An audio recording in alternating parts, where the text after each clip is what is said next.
তো এই যে ঘাটাইল উপজেলার আমি সাংগঠনিক দায়িত্বে, উপজেলা বিএনপির কমিটি, পৌরসভার কমিটি, ইউনিয়নের কমিটি, ওয়ার্ডের কমিটি, যত কমিটি আছে ক থেকে চন্দ্রবিন্দু একটাও আমাদের বাইরে নাই। কেন ভাই?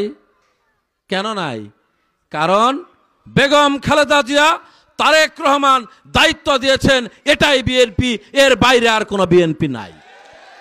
আল্লাহ রাব্বুল আলামিনের দরবারে শুকরিয়া আদায় করে আলহামদুলিল্লাহ, যেই কয়দিন এমন বৈরী আবহাওয়ার পরে আজকে এত সুন্দর একটি আবহাওয়ায় আমরা এই পথসভা করতে পারছি নাকি।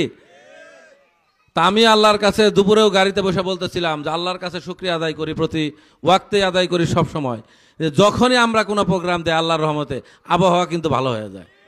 আল্লাহ এইটুকু আমাদের প্রতি দয়া সদয় আছে, আছে না? তো আলহামদুলিল্লাহ,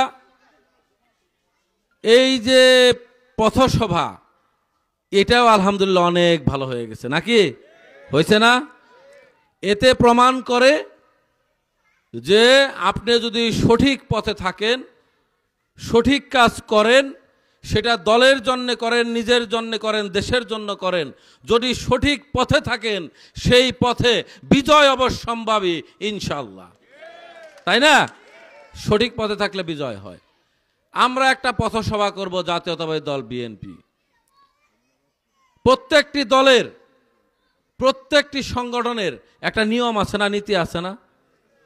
নাজমুল একটু এইদিকে যাও, মুরব্বীদের পিছনে দেখা যায় না, একটু দিকে যাও।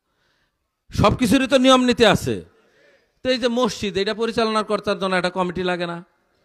এই প্রাইমারি স্কুলের জন্য একটা কমিটি আছে না? হাই স্কুলের জন্য আছে। এই যে যদি এই পুকুরটা সমবায় নিয়ে করেন তার জন্য তো একটা কমিটি লাগে। তাহলে একটা দল, যে দল দেশ পরিচালনা করবে, যারা এই দেশের মানুষের ভোটের জন্য, মানুষের ভাতের অধিকারের জন্য, স্বাধীনতা সার্বভৌমত্ব রক্ষার জন্য দিনের পর দিন লড়াই করবে, সংগ্রাম করবে, সেই দলের কমিটি লাগবে না? হ্যাঁ, তো সেই কমিটি কারা? সেই দলটা কে দেয়? যে দলের মালিক তারাই তো দেয় নাকি। তো এই যে ঘাটাইল উপজেলার আমি সাংগঠনিক দায়িত্বে, উপজেলা বিএনপির কমিটি, পৌরসভার কমিটি, ইউনিয়নের কমিটি, ওয়ার্ডের কমিটি, যত কমিটি আছে ক থেকে চন্দ্রবিন্দু একটাও আমাদের বাইরে নাই। কেন ভাই? কেন নাই? কারণ বেগম খালেদা জিয়া, তারেক রহমান দায়িত্ব দিয়েছেন, এটাই বিএনপি, এর বাইরে আর কোনো বিএনপি নাই। তারপরেও কিছু মানুষ তো সবসময় বিভ্রান্ত থাকে, থাকে না? পৃথিবীর সৃষ্টির শুরু থেকে এখন পর্যন্ত প্রত্যেকটা সময়ে আমাদের নবী রাসূলরা যখন ধর্ম প্রচার করছে তাদের বিরুদ্ধে লোক ছিল না?